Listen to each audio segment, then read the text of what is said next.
ہماری خدمت کے دادیوں سے کہوں گا کہ اپنا وہ ٹیبل جو ہے اوپر لے لیں. مولانا یوسف صاحب اور مولانا مشتاق صاحب، حافظ ایوب صاحب اور پھر ہمارے حاجی دستگیر صاحب سے میں ادباً درخواست کرتا ہوں کہ وہ اسٹیج پر تشریف لائیں.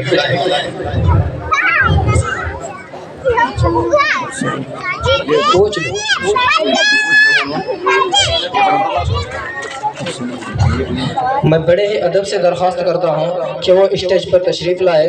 میں ہمارے امیر صاحب مسعود بھائی سے بھی ادباً کہتا ہوں کہ وہ بھی اسٹیج پر تشریف لائے. انہوں نے ہماری ایک تھوڑی سی دعوت پر اپنے وقت کو نکال کر کے اپنے سارے کاموں کو بالائے طاق رکھ کے، سارے مشغولیات کو پیچھے چھوڑ کر کے ہماری چھوٹی سی دعوت پر لبیک کہے.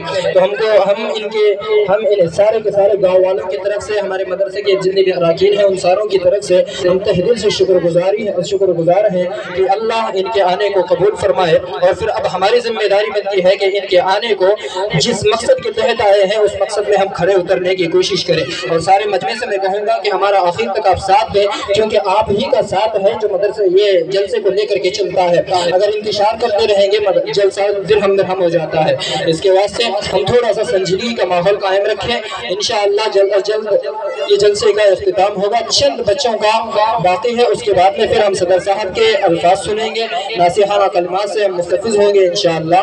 اور پھر میں بلا کسی تاخیر اب جلسے کا بالکل جلسے کو ویسے ہی شروع کرنا چاہتا ہوں جس دوروں پر شروع تھا.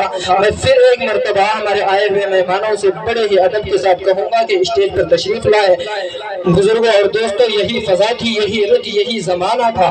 یہی فضا تھی، یہی رت، یہی زمانہ تھا. یہیں سے ہم نے محبت کی ابتدا کی تھی.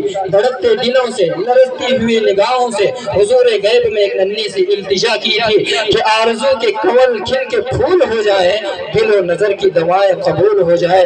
اللہ ہم سب کے آنے کو قبول فرمائے. ہمارے گاؤں کے حاجی صاحب، حاجی اللہ بخش صاحب کو میں بڑے ہی ادب سے درخواست کروں گا کہ وہ اسٹیج پر تشریف لائے.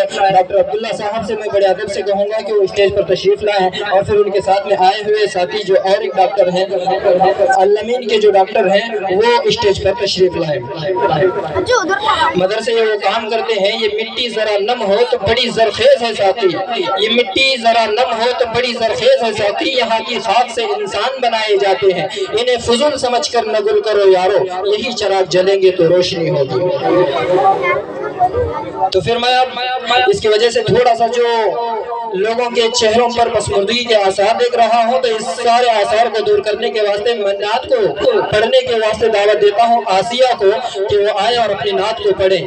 پلکوں پہ رک گیا ہے سمندر خمار کا، کتنا عجیب ستم ہے تیرے انتظار